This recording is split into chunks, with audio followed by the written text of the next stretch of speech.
Time ಸರಿ bus ಬೇಕಾಗ್ಯಾವ. ಯಾಕಂದ್ರೆ ನಮ್ಗೆ ಕ್ಲಾಸ್ ಮಿಸ್ ಆಗತ್ತವ. ನಮ್ಮ ಮುಂಜಾನೆಯಿಂದ ಅಲ್ಲಿ 10 ಹೋಗಿ ಬಸ್ 7:15 ಇರೋದು. ಆ ಬಸ್ಸಿಂದ ಬರ್ಬೇಕಂದ್ರೆ ಈ ಬಸ್ ಹೋಗುತ್ತೆ 8ಕ್ಕೆ. ಅದನ್ನ 8:15 ನಿಮಿಷ 8:10 ನಿಮಿಷಕ್ಕೆ ಅಥವಾ 8ಕ್ಕೆ ಬಿಡ್ಬೇಕು. ಯಾಕಂದ್ರೆ ನಮ್ದು ಇರೋದು 7:15 ಬಸ್ ಐತಿ. ಇಲ್ಲಿ ಬರ್ಬೇಕಂದ್ರೆ 8 ಆಗುತ್ತೆ. ಅದನ್ನ ಜಲ್ದಿ ಬಿಡಾಕತ್ತಾರೆ, ನಮ್ಗೆ ಪ್ರಾಬ್ಲಮ್ ಆಗುತ್ತೆ. ಈಗ ನಾಳೆ ಎಕ್ಸಾಮ್ ಅದ, ಇವತ್ತೇ ಎಕ್ಸಾಮ್ ಇತ್ತಂದ್ರೆ ನಾವು ಏನು ಮಾಡ್ಬೇಕು ಅದನ್ನ? ಈಗ ನಾಳೆ ಎಕ್ಸಾಮ್ ಅದ, ಇವತ್ತು ಓಕೆ ಸ್ಟ್ರೈಕ್ ಆಯಿತು, ನಾಳೆ ಇವತ್ತೇ ಇತ್ತಂದ್ರೆ ನಮ್ಮ ಎಕ್ಸಾಮ್ ಎಲ್ಲ ಕ್ಯಾನ್ಸಲ್ ಅಲ್ಲ. ಇಷ್ಟು ಇದನ್ನ ಕರೆಕ್ಟ್ ಟೈಮ್ ಬಸ್ ಬಿಡಂಗಿಲ್ಲ. ಬಿಟ್ಟಿದ್ರೆ ಏನಾಗುತ್ತೆ? ಈಗ ನೋಡೋ ಇಷ್ಟು ಸ್ಟ್ರೈಕ್ ಮಾಡಿದ್ರು ಇನ್ನ ಯಾರು ಬಂದಿಲ್ಲ. ಇಷ್ಟು ಟೈಮ್ ಆಯ್ತು. ಎಷ್ಟು 7:15 ಮನ್ಯಾಗ ಜಾಗ ಬಿಟ್ಟಿದ್ದೀವು. ಈಗ ಎಷ್ಟು ಟೈಮ್ ಆಯ್ತು? 10:35 ಇಲ್ಲ ಇದೀವಿ ನಾವು. ಕಾಲೇಜ್ ಏನು ನಮ್ಮ ಭವಿಷ್ಯ ಏನು? ಹಿಂಗ್ ಸರ್ಕಾರ ಮಾಡಕತ್ತಿದ್ರೆ ನಮ್ದು ಏನಾಗ್ತದೆ ಭವಿಷ್ಯ ಅಂತ ಗೊತ್ತಿಲ್ಲ ಸ್ವಲ್ಪ ಇತರ ಬೋಸ್ಲೆ.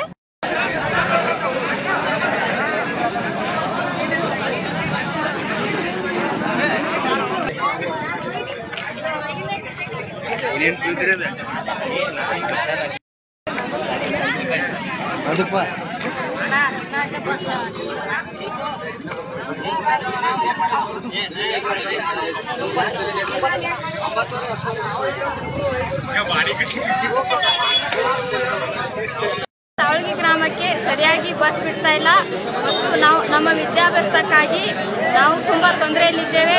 ಮತ್ತು 8 ಗಂಟೆ ಬಸ್ ಜಲ್ದಿನ ಹೋಗ್ತೈತಿ ಮತ್ತು 8:15 ಬಸ್ಸು ಜಲ್ದಿ ಬಿಡುವಾರು.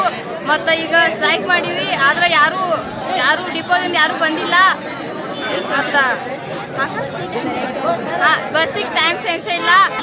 ನಾಳೆ ಎಕ್ಸಾಮ್ ಐತಿ, ಬಸ್ ಇಷ್ಟು ಲೇಟ್ ಮಾಡ್ರೆ ನಾವು ಎಕ್ಸಾಮ್ ಹೆಂಗೆ ಹೋಗ್ಬೇಕು? ಮತ್ತು ನಮ್ಮ ಭವಿಷ್ಯನ ಹಾಳಾಗ್ತೈತ್ರಿ. ಭಾಳ ಜನ ಆಗಿರು ವಿದ್ಯಾರ್ಥಿಗಳು. ದಯವಿಟ್ಟು ಡಿಪೋದವ್ರ ಸರಿಯಾಗಿ ಬಸ್ ಬಿಡ್ರಿ.